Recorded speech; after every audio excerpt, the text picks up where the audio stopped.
कहानी तिलक योगी भाग 7। अपने नए नाम तिलक योगी को सुनकर तिलक ने मुस्कुराते हुए दोनों हाथ जोड़ दिए। सुबह सुबह उठकर तिलक ने ईश्वर को उसे चुनने के लिए धन्यवाद किया। कुछ देर योग मुद्रा में बैठकर ध्यान किया और फिर ऑफिस के लिए तैयार होकर हमेशा की तरह माँ के पैर छूकर निकल गया। ऑफिस में लगातार 2 घंटे की मेहनत के बाद उसका प्रोजेक्ट तैयार था, लेकिन वह उसे आज रात या कल सुबह ऑफिस के सर्वर में डालने वाला था। इसलिए सुरेंद्र को बोलकर वो ऑफिस से निकल गया। कार निकालकर तिलक ने मोबाइल पर मैप एप्लीकेशन और जीपीएस को चालू किया। डेस्टिनेशन में संबंधित गांव का नाम डालकर अपनी करंट लोकेशन से मैप के दिखाए रास्ते पर कार को मोड़ दिया। यही काम वह योग साधना के द्वारा भी कर सकता था, लेकिन आधुनिक युग के गैजेट का सहारा लेना उसने उचित समझा। लगभग 1.5 घंटे के बाद वह उस गांव के सामने था जहां पंचायत लगी थी। गांव के बाहर ही अपनी कार खड़ी की और गांव में जहां पंचायत लगी हुई थी उस ओर चल पड़ा। पंचायत में भीड़ लगी हुई थी, तो उस भीड़ में वह भी खड़ा हो गया। बिरजू, सरपंच जी कैसे भी करके आज फैसला दे दो, अब इस सरजू के साथ और नहीं रह सकते। सरजू, हाँ चले जाएंगे, लेकिन जमीन मेरे नाम होने के बाद। सरपंच, हमें तो ये समझ में नहीं आ रहा है कि पूरे गांव को हो क्या गया है। पूरे गांव में भाई भाई का दुश्मन हो गया है। घरों में झगड़े चल रहे हैं। सभी एक दूसरे की जमीन जायदाद हड़पना चाहते हैं। कोई किसी को खुशी नहीं देख पा रहा है। ऐसे में ये पंचायत इतने निर्णय नहीं ले सकती है। शहर के न्यायालय से हमने मदद मांगी है। मदद आने तक सभी को रुकना होगा। सरपंच ने पंचों से चर्चा करने के बाद घोषणा की, लेकिन हम सब लोग साथ में नहीं रह सकते। लगभग आधे से अधिक भीड़ ने एक स्वर में आवाज लगाई। पंचायत में बैठे एक बुजुर्ग ने खड़े होकर बोलना प्रारंभ किया। इस गांव को आपसी भाईचारे के कारण श्रेष्ठ गांव का अवार्ड मिल चुका है और तुम लोग उसी को ताक में रख रहे हो, जिसके कारण इस गांव का नाम है। ऐसा लगता है जैसे कि तुम लोग का दिमाग किसी ने खराब कर दिया है। इतना कहते ही आधे से अधिक लोग उन बुजुर्ग को इस तरह घूरने लगे जैसे कि यदि उन्होंने एक बात भी और की तो सभी उसे मानने दौड़ पड़ेंगे। बुजुर्ग ने पुनः बात प्रारंभ की कि लगभग 50 से 55 लोग उन्हें मारने के लिए आगे बढ़ने लगे। पंचायत उठ खड़ी हुई। सरपंच ने तेज स्वर में समझाने की कोशिश की तो कुछ लोग उनकी ओर भी बढ़ने लगे। स्थिति नियंत्रण से बाहर जाते देख तिलक तुरंत अपनी गाड़ी की ओर बढ़ चला। गाड़ी में पहुंचकर बैग से अपनी पोशाक निकालकर पहनी, आंखों में लेंस लगाए और टी शर्ट के पीछे लटक रहे कैप को सिर पर डाल लिया। पहली बार खुले स्थान पर सृष्टि के अभिवादन हेतु एक बार ऊपर की ओर देखा। खड़े खड़े ही कुछ क्षण आंखें बंद की और हवा में उठने का विचार किया। देखते ही देखते वह हवा में उड़ने लगा। लगभग 20 फीट की ऊंचाई पर उठने के बाद उसने अपना एक हाथ पंचायत की ओर किया और इच्छानुसार ही वो तेजी से गंतव्य की ओर बढ़ने लगा। गति इतनी तेज थी कि उसका हाथ और सिर का हिस्सा सामने की ओर आ गया और पैर पीछे की ओर चले गए। पंचों की ओर तेजी से बढ़ रहे गांव के लोग अपने हाथों में कुदाली, लकड़ी और रॉड लिए हुए थे। डरे हुए पंचायत के लोग अपनी जान बचाने के लिए समझाते हुए पीछे की ओर हट रहे थे। कुछ लोगों ने जैसे ही अपने हथियार उठाकर पंचों को मारने की कोशिश की, ऊपर से तिलक तेजी से नीचे की ओर हाथ करके उसी गति से हथियार लिए आदमियों के सामने से उड़ता हुआ निकला, जिससे तेज हवा के झोंके के कारण सभी लोग पीछे हो गए। तिलक वापस से ऊपर हवा में जा चुका था। तिलक स्वयं भी रोमांचित था, क्योंकि वह इस समय अपनी पूर्ण ऊर्जा के साथ कार्य कर रहा था। पंचों सहित सभी गांव वाले तिलक की ओर आश्चर्य से देख रहे थे। बच्चे और बूढ़े, जिन पर अभी तक इस नकारात्मक ऊर्जा का प्रभाव नहीं हुआ था, तिलक को समय पर भेजने के लिए भगवान का शुक्रिया अदा करने लगे थे। तिलक फिर तेजी से ऊपर से नीचे आया और 2 लोगों के हाथों से हथियार छुड़ाकर वापस ऊपर चला गया। हथियारों को उसने दूर से ही फेंक दिया। कुछ लोगों ने लकड़ी और रॉड ऊपर तिलक की ओर मारने के लिए फेंके, तो तिलक ने अपनी ऊंचाई और बढ़ा ली। एक एक करके तिलक सभी के हथियार छुड़ाकर दूर फेंक रहा था, लेकिन गांव वाले फिर भी पीछे हटने को तैयार नहीं थे। तिलक, हम तुम्हें नुकसान नहीं पहुंचाना चाहते हैं, सभी अपने अपने घर जाइए। बिरजू हाथ में कुदाली लिए हुए बोला, तुम कौन हो और हम लोगों के बीच क्यों पड़ रहे हो? ये हमारे गांव का मामला है। तिलक, ये तुम्हारे गांव का मामला अब नहीं रहा, बल्कि ये अच्छाई और बुराई की लड़ाई बन गई है। नकारात्मकता और सकारात्मकता का मामला बन गया है। तुम लोग किसी गलत ऊर्जा के प्रभाव में हो, होश में आ जाओ।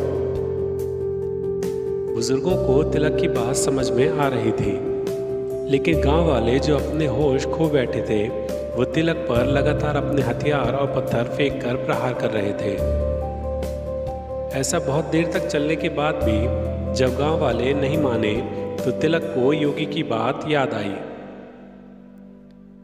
जो भी चीजें हम भौतिक रूप से देखते हैं, वो परिणाम होते हैं। असल में ज्यादातर समस्याएं मानसिक और या अभौतिक होती हैं। तिलक ने इस बार शेष बचे हथियारों को ध्यान से देखकर अपने हाथ को उनकी ओर स्थित करके फिर हाथ को दूर दिशा की ओर झटका, जिससे वे हथियार, जो कि योग के प्रभाव से तिलक के नियंत्रण में थे, दूर जाकर गिरने लगे। तिलक को अब ऐसा ना करने के कारण स्वयं पर हंसी आई, लेकिन ये पूरा प्रकरण उसके लिए नया नया था।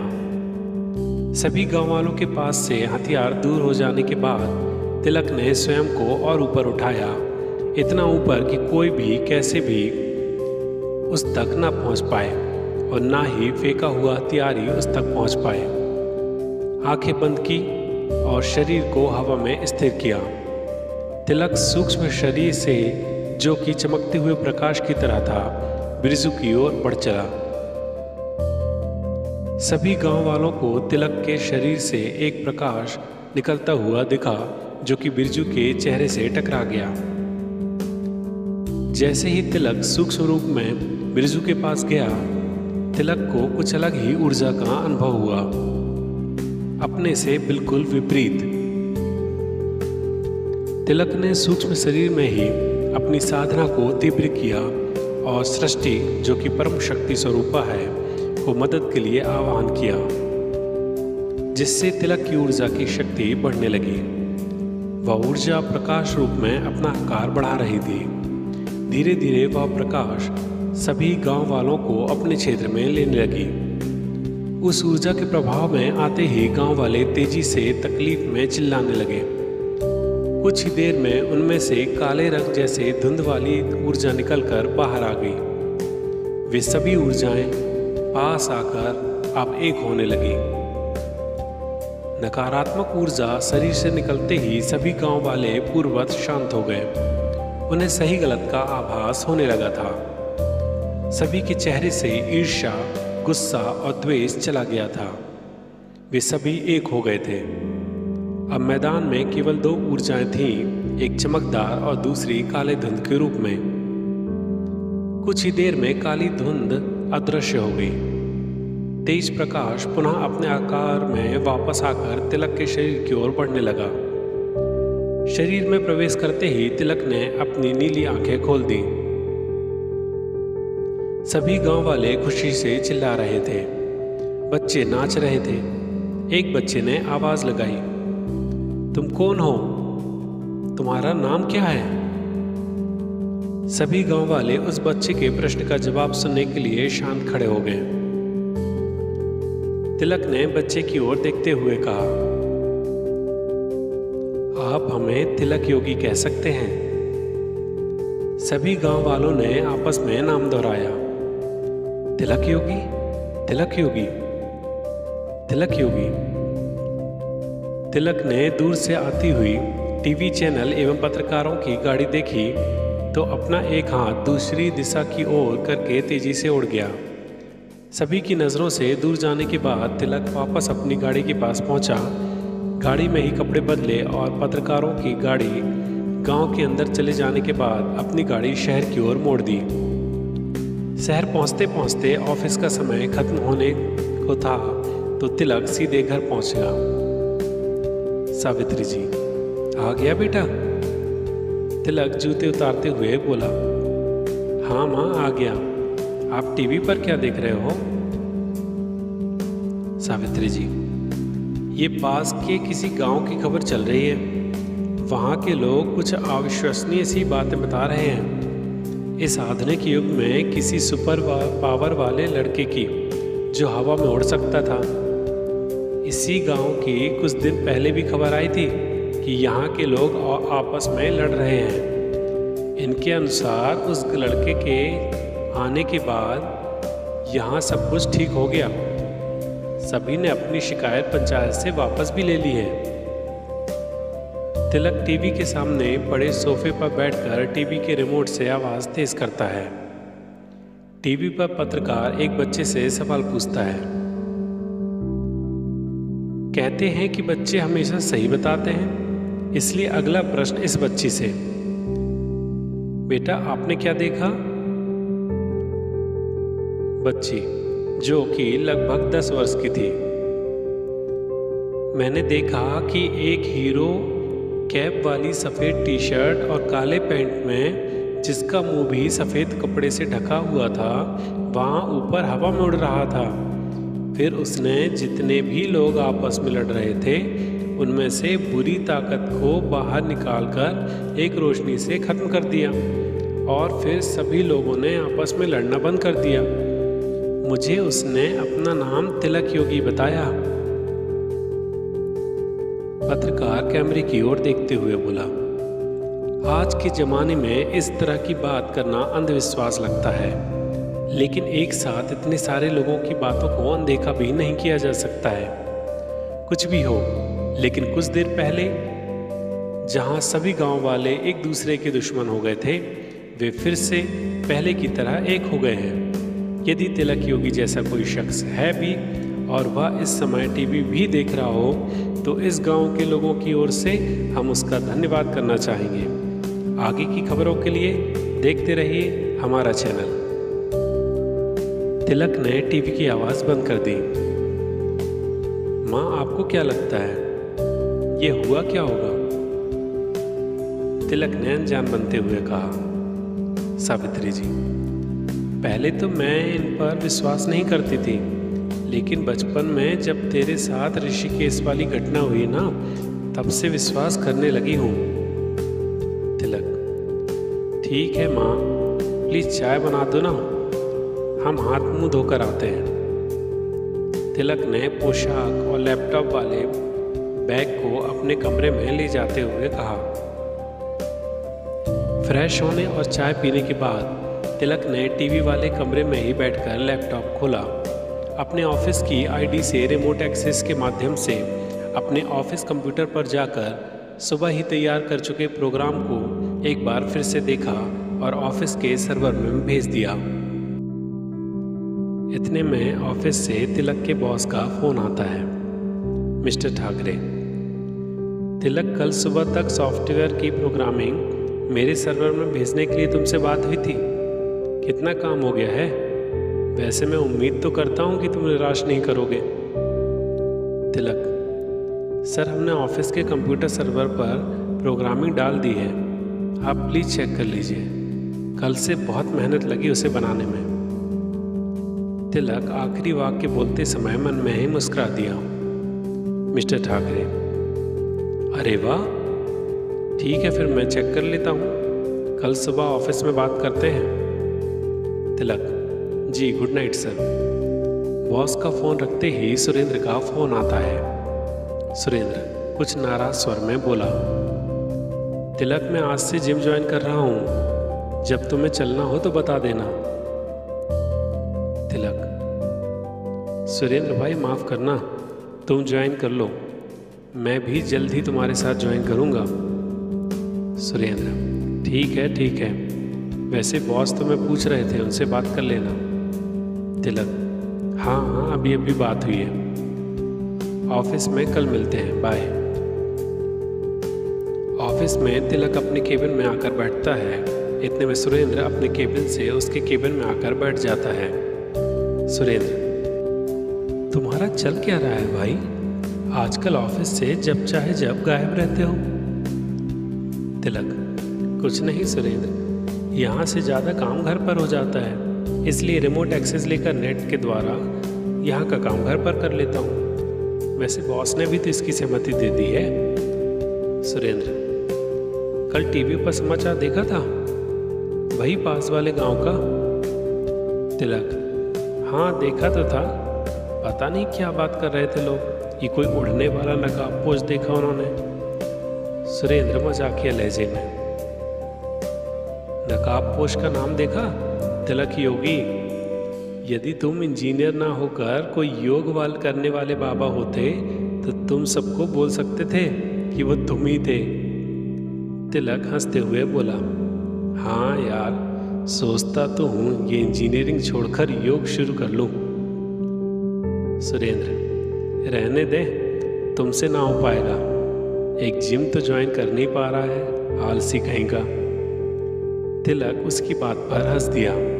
सुरेंद्र भी उठकर अपने केबिन में चला गया। इंटरकॉम की घंटी बजती है। तिलक फोन उठाता है। विकास, तिलक सर, बॉस ने याद किया है। फोन रखकर तिलक बॉस के चैम्बर की ओर चला जाता है। तिलक, मे आई कम इन सर? मिस्टर ठाकरे, कम इन तिलक। क्या बात है तिलक, एकदम परफेक्ट प्रोग्राम की है।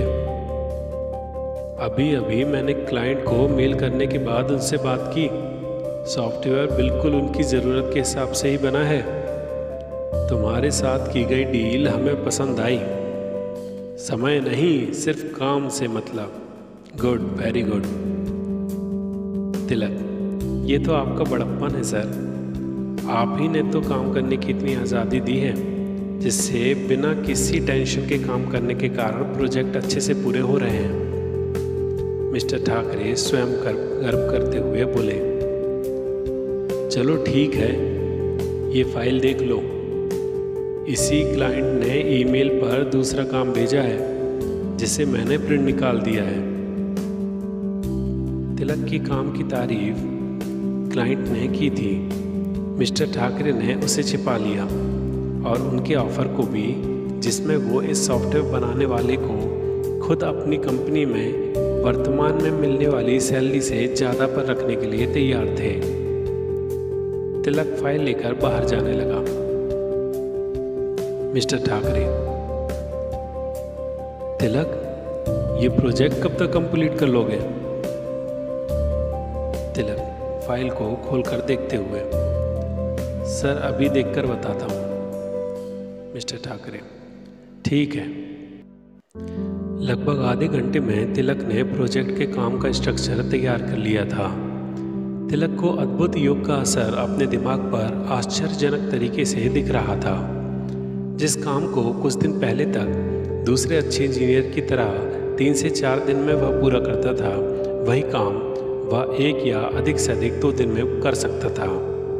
इस नए प्रोजेक्ट के लिए भी 4 दिन उचित थे, लेकिन फिर भी खुद को मिलने वाली सुविधा के अनुसार तिलक ने बॉस से 3 दिन का समय मांगा, तो बॉस ने प्रसन्नतापूर्वक हामी भर दी। तिलक नए प्रोजेक्ट के काम में पूरी लगन से लग चुका था।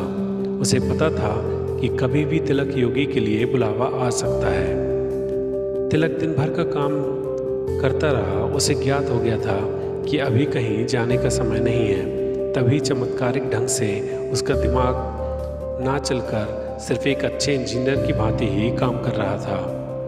फिर भी शाम तक उसे लगने लगा था कि कल भी यदि वह पूरे दिन ऐसे ही मेहनत से काम करेगा तो प्रोजेक्ट को पूरा कर सकता है। सुरेंद्र, तिलक आज तो तू घर गया नहीं, चल आज तू भी जिम ज्वाइन कर ले। तिलक, आज घर में माँ से बता देने दे, नहीं तो वो चिंता करेंगी। सुरेंद्र, अरे मोबाइल पर बता दे, क्यों बहाने बना रहा है। तिलक मुस्कुराते हुए, ठीक है रुको, हम बताकर फिर चलते हैं। सुरेंद्र खुश होकर, ये हुई ना बात। तिलक ने फ़ोन करके माँ को बताया और सुरेंद्र के साथ जिम चला गया। लगभग 6 बजे जिम कंप्लीट करके तिलक 6:30 बजे घर पहुंचता है। सावित्री जी, तिलक बेटा आ गए, ये तुमने अच्छा किया। दिन भर बैठकर काम करते रहते हो, जिम जाओगे तो थोड़ी शरीर तंदुरुस्त रहेगा। तिलक, जी माँ, सुरेंद्र कई दिनों से लगा हुआ था, नहीं जाता तो वो भी नाराज हो जाता। सावित्री जी, अच्छा तो ये भी उसकी खुशी के लिए ही कर रहे हो? तुम भी ना अपने से ज़्यादा दूसरों के बारे में सोचते हो। तिलक, लेकिन माँ अंत में उससे फ़ायदा तो हमारा ही हो जाता है ना। सावित्री जी, हाँ बेटा, दूसरे के बारे में अच्छा सोचोगे तो भगवान तुम्हारे बारे में अच्छा सोचेगा। तिलक ने ऊपर की ओर देखकर परम आदिशक्ति स्वरूप सृष्टि को मन ही मन धन्यवाद कहा। रात्रि को 9:30 बजे तिलक रोज की तरह ही ध्यान करने के लिए योग मुद्रा में बैठा है। आंखें बंद करके धीरे धीरे मस्तिष्क से सभी विचारों को अलग करने के उपरांत तिलक शून्य में प्रवेश करता है। योगी, आज जो भी हुआ वह घटना का एक हिस्सा मात्र था। इस क्रिया की प्रतिक्रिया अभी बाकी है। उस काली ताकत के छोटे से प्रभाव को टाल दिया गया है, लेकिन वह शांत हो जाएगा ऐसा नहीं है। जैसे तुम्हें हमारे माध्यम से और हमें ध्यान और योग के माध्यम से परम शक्ति का कुछ अंश प्राप्त हुआ है, वैसे ही आज जिन काली ताकतों को तुमने गांव से निकाल दिया है, वे अपने स्रोत से और अधिक काली शक्ति लेकर लौटेंगी।